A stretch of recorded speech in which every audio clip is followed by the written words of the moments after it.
Do you remember when we were talking about how just being flexible is not enough for poi? Yep. So we're going to give you some suggestions on how you can strengthen up those ranges that you're really, really bendy, and perhaps you're stretching those ranges, but you're not fully thinking about the strength that you need to have in those positions.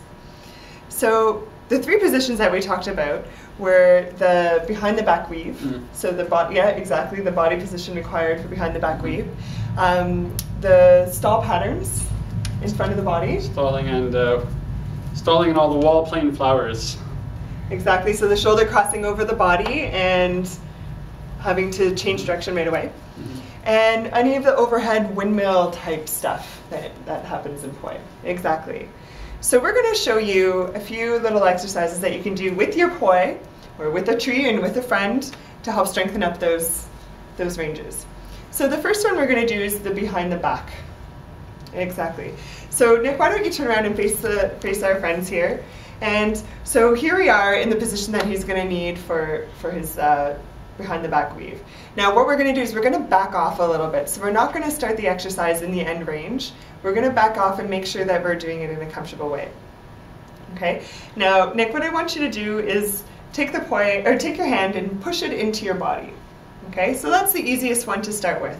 You're going to push your hand into your body, hold for 2-3 seconds, and release. Now if you're getting any pinching or pain in your shoulder or anywhere else in your body when you're doing that, back off a little bit more. This should feel comfortable, but it should feel like work. Okay, so we've pushed into your body. Now we want to strengthen going in the opposite direction. So we're going to put the poi in the other hand. Yep, and now he's holding the poi in front of his body, and he's trying to pull his hand away from his body. Okay, holding for 2 or 3 seconds and then relaxing. Now the third one you can do is to take your free hand and put it more out to the side of your body. Now from here you're going to take your working hand and you're going to pull away from your poi. Good. Super. And then the last one we're going to do, we're actually going to drop the poi here and put your hand to hand position, and now you're going to try to drive your hand in to your other hand. Hold for 2 or 3 seconds and release. So in each position that we just showed you, you should press pause on the video and do it a couple of times. So you're going to hold it for 2 or 3 seconds, try to do 4 or 5 repetitions to start, see how your body feels, and then press play again and then go to the next position. Now, one thing to think about is we also want to try to move towards the end range. So if you feel comfortable in the position that you just tried, which was not the end range, start inching your hand closer and closer towards the position that you want to achieve, and try it all again. Good. Okay, so the next one we're going to try is the crossbody pattern. Okay, so super. So go to your end range with your arm. Okay, and we're not going to work there. So back off. More. Good. Perfect. And so first what I want you to do is to just put one hand over top of the other. So you're going to take your free hand and put it on top. Okay, and you're going to push up. So this is the working hand, and he's pushing up. Super. Hold for 2 or 3 seconds and release. Good. And again, hold for 2 or 3 seconds and release. Now with the poi in hand,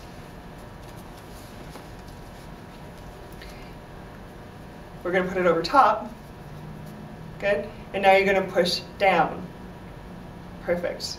So this hand is going down. Perfect. And release. Okay. And pushing down and release. Now take this hand, open it up. Perfect. Now we're going away, away, and release. Super. And away, and release. Super. And now we want to push your hand towards your body. So you're just going to use your hand, and you're pushing towards your body and release, and towards your body and release. Now, the over the head stuff is probably best done with the assistance of a pole or a friend or a tree. So go find a pole or a friend or a tree, and you're going to wrap it around the top. Some people might want to use a door handle sitting down, but here Nick is has his arm overhead. Super. And you're going to, again, back off from the end range.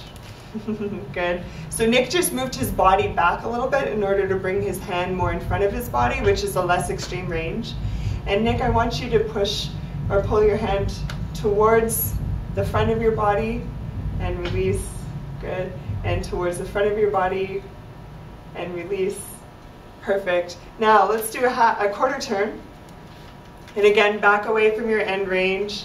And now you're going to pull your arm away from your body, thinking about bringing your elbow down and release. And I don't know if you can see on the video, but Nick is working on this. He's shaking. Now, you don't have to do it with 100% of your strength. Start off small. So start off with 20%. And if that feels okay, think 30, 40, 50, moving up. Good. And now, Nick, you're going to do another quarter turn and face your tree or your pole or your friend. Super. And you're going to think about pulling back. Good. And release. Now, Nick, what I want you to do is slide your shoulder down. Good. Don't compromise all those good positions that we talked about, because if you push too hard, you're going to end up cheating if you're not thinking about all the right things. Good. And you're pulling back. Good. And release. Now, another quarter turn towards, yep, exactly. Now, this time you're thinking about bringing your hand this way. Yep. And release. And if it hurts or pinches in any way, back off from the range of motion. You can even be practicing down here, that is fine, and working towards a higher position, exactly. And you just want to find your sweet spot. Your sweet spot is the position where it's a challenge, yet it's not causing you any discomfort. Good. And how often should somebody do this if you want to have an effect? To have an effect? Well, it's difficult to say because I don't know all of you and I can't see. So start off small, like we talked about in our conditioning principles, and hold for 2 or 3 seconds, try it 4 or 5 times. You'll be surprised at actually how hard it is and what kind of a strength stimulus you can get. And this kind of thing you can do daily if it's an isometric like this. I would start off every other day, see how you feel, and then do it daily. But certainly trying to do it a couple, 3 to 4 times a week. And the other thing to think about is you don't want to do this right before your spinning practice, because you're going to be tiring out muscles that we're trying to strengthen. And if you do it right before your spinning practice, then you go spin, then those muscles are already tired, so your risk for injury is greater. So do it separate from your poi practice. Even do it at the end. You might be already tired at that point, but it's a good time to give it a shot. Okay? Tug of war. Tug of war? Tug of war.